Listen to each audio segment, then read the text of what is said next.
Gaza से Israeli सेना खाली हाथ लौटी है। गाजा में जिस इरादे से आईडीएफ घुसी थी वो इरादा अभी तक पूरा नहीं हुआ है, बल्कि हमास के हमलों की वजह से आईडीएफ को रुपए पैसों से लेकर सैनिकों का तगड़ा नुकसान हुआ है।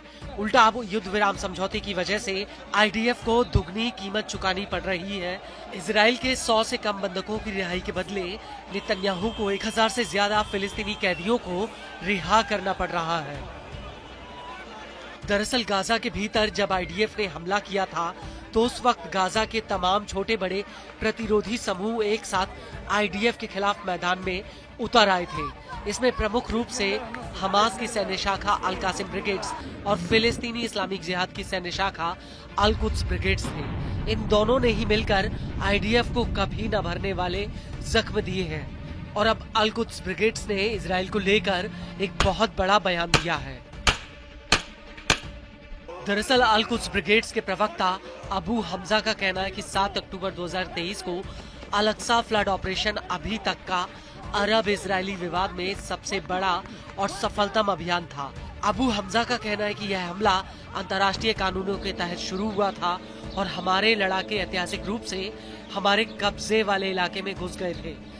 इजरायली सेना की फिलिस्तीनियों के खिलाफ जंग एक सैन्य प्रतिक्रिया नहीं थी, बल्कि वो निहत्थे लोगों के खिलाफ युद्ध छेड़ने और नरसंहार करने की उसकी पूर्व नियोजित मंशा का एक प्रतीक है। अल कुद्स के प्रवक्ता ने कहा कि हमने ये जंग अल्लाह पर विश्वास करके अपने घरों और परिवारों को पीछे छोड़कर शुरू की थी।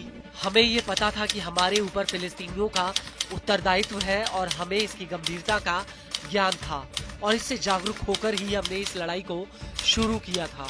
अल कुद्स ने आगे कहा कि हमने इजराइल के साथ 1.5 अरब मुसलमानों के लिए ये जंग लड़ी है। हर कोई इस बात का साक्षी है कि हमने कैसे इजरायली टैंकों का सामना आमने सामने किया।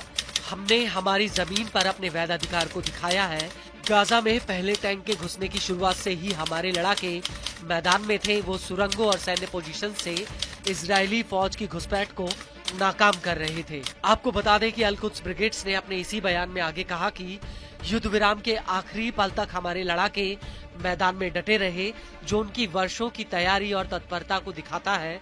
इजराइल को लगा था कि हम सफेद झंडा दिखाकर सरेंडर कर देंगे, लेकिन उसे काले झंडे और गाजा की जंग के मैदान में मौत ही मिली है।